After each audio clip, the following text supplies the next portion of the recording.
Turn on subtitles, please. Year 2098. Humanity had reached its peak. Skyscrapers touched the clouds. Artificial intelligence replaced human minds. Weapons could destroy continents in seconds. And that's exactly what happened. World War III began. Not with soldiers, but with buttons. Nuclear fire swallowed cities.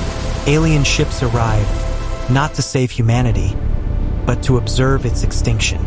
Deadly plagues spread faster than fear itself. Within months, the superpowers of Earth were gone. America fell, Europe fell, Russia fell, China fell. Human civilization ended, or at least, that's what the aliens thought. Because deep beneath the broken soil of India, something impossible was happening. Hidden in ancient underground cave networks, small groups of Indians were still alive. No modern hospitals, no advanced technology, only something the modern world had forgotten: ancient remedies. While radiation poisoned the surface, these survivors drank strange herbal mixtures. They applied mysterious pastes. They followed rituals their ancestors once practiced. And somehow, their wounds healed, their sickness faded, their bodies adapted. No one understood why, except one man, an old, thin, strange-looking guru with glowing eyes and a permanent confident smile. His name was Gobaarnath. At first, people laughed at him. He wore wooden slippers, carried a cracked clay pot, and constantly mixed absurd potions. One day, a dying man was brought to him. Radiation burns. No hope. Gobaarnath calmly mixed his ingredients. Herbs, leaves, and yes, ingredients no one expected. He handed the potion to the man. Everyone waited. Minutes passed. Then, the man stood up, alive, healthy. The cave went silent. From that day, Gobaarnath became more than a guru. He became hope. Soon, more people followed him. Engineers, farmers, scientists, even former politicians. But Gobaarnath gave them a shocking order. Throw away your devices. Technology destroyed the world. Ancient wisdom will rebuild it. And one by one, they obeyed. Phones, broken. Computers, abandoned. Humanity, reset. Years passed. The survivors grew stronger. They stopped living like refugees. They began living like ancestors. They wore traditional clothing. They wrote on scrolls. They built homes using ancient designs. And slowly, a small state was born. But every kingdom needs a king. And strangely, the man who declared it was not a warrior, not a minister, but a poet. A dramatic, emotional poet named Chamar Prasad Kaviraj. He dramatically stood on a rock and shouted, "If he can save our lives, he can rule our future." And just like that, Gobaarnath became king, the first king of the new empire, the empire he named the Super Baraat Empire. Every empire needs an army.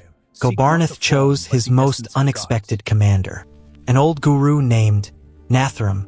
Nathram was famous for two things: his powerful wisdom and his legendary dancing skills. But behind the dancer was a strategic genius. Nathram created a new army, an army unlike anything in history, the legendary cow warriors. They didn't ride horses. They rode cows, massive, armored, fearless. These warriors were masters of archery, silent, precise, deadly, and when arrows finished, they used their secondary weapon, the sacred Trishul. Within years, the cow warriors became unstoppable. Their victories were swift, their enemies were shocked, and their legend spread across the broken world.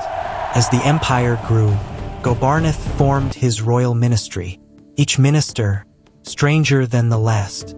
Minister of Food, Lataram Pakaduwala, who believed every problem could be solved with snacks.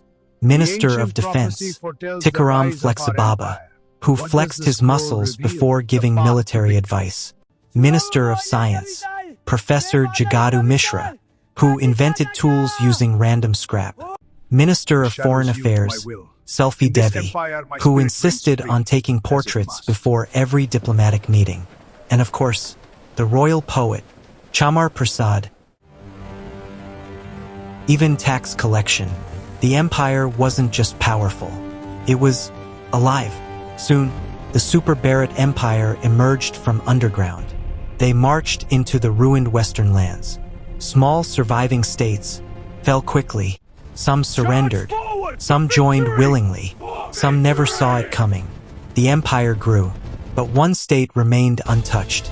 A mysterious land, peaceful land, protected land. The Triangle State.